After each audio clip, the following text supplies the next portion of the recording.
Shalom Bapak Ibu dan saudara-saudari sekalian. Kembali lagi di renungan hari ini yang berjudul Meragukan Tuhan. Bacaan kita terambil dari Mazmur 73, ayatnya yang ke-13 sampai 14. Bapak Ibu dan saudara-saudari, saya kira kebanyakan dari kita pasti pernah mengalami yang namanya ragu-ragu. Apalagi kalau kita bentar lagi akan mengikuti pemilu capres dan cawapres yang lagi panas-panasnya. Kita mungkin akan ragu terhadap janji manis yang ditawarkan. Apalagi sama calon yang jadi spesialis lip service. Kita masih bisa ragu terhadap orang yang wujudnya aja bisa kita lihat. Dan bahkan track record-nya pun masih kita dapat lacak. Tapi bagaimana dengan Tuhan yang kita itu nggak bisa lihat? Dan kita hanya bisa melacaknya melalui Alkitab. Yang itu pun masih banyak misteri dan belum tersingkap seutuhnya. Dan mungkin ya memang tidak akan pernah tersingkap. Mungkinkah kita tidak merasa ragu kepada Allah yang seperti ini? Dan bagaimana kita dealing seandainya kita ragu akan janji-janji Allah?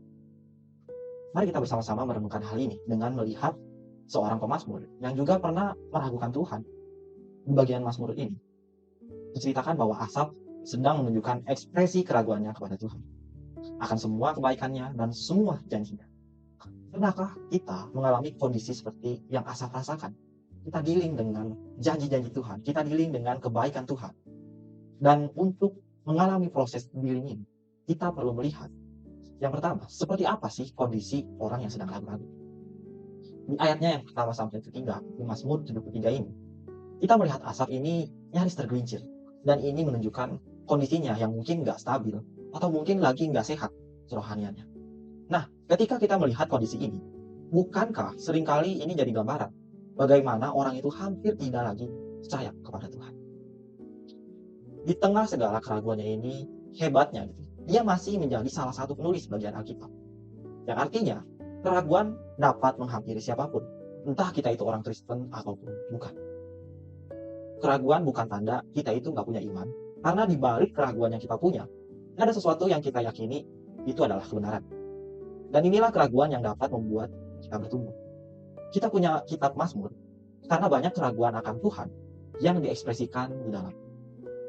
Bahkan, di dalam perjanjian baru pun Rasul Thomas yang udah sering muter-muter ikut pelayanan sama Tuhan masih tetap gak percaya kalau Tuhan itu udah bangkit dari kematian. Di momen dia mulai memproses keraguannya, dan karena keraguannya ini justru Tuhan menjumpai dia, dan disitulah dia menemukan sebuah pengagungan yang tertinggi kepada Tuhan sampai dia dengan pasti mengatakan, "You are my Lord and my God."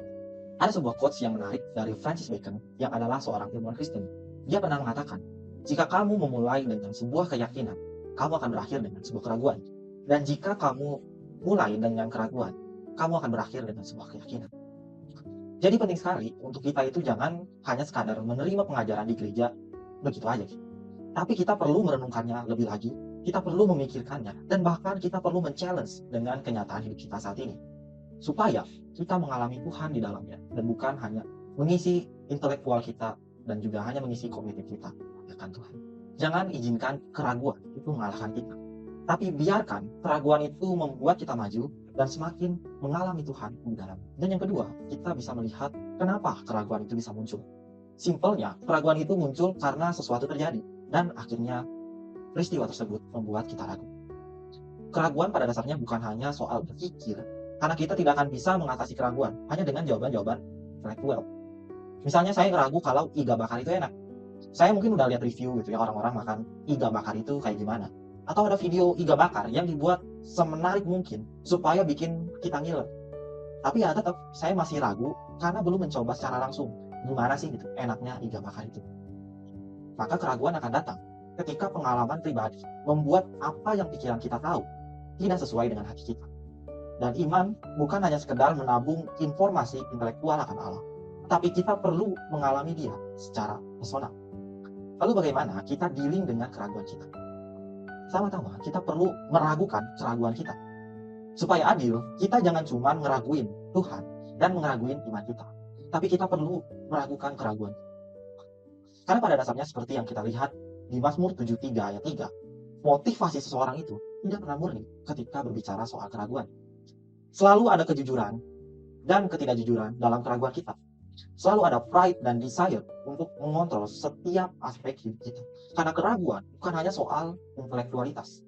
Namun, kita perlu coba untuk mulai membuka diri dan kita mencoba mulai ingin mengalami Dia. Kita nggak bisa membuktikan Tuhan itu baik. Dan sebaliknya, kita juga nggak bisa membuktikan kalau Tuhan itu nggak baik. Inilah kenyataan yang kita hadapi. Memang percaya sama Tuhan itu susah, tapi akan lebih susah untuk hidup tanpa percaya kepada Tuhan.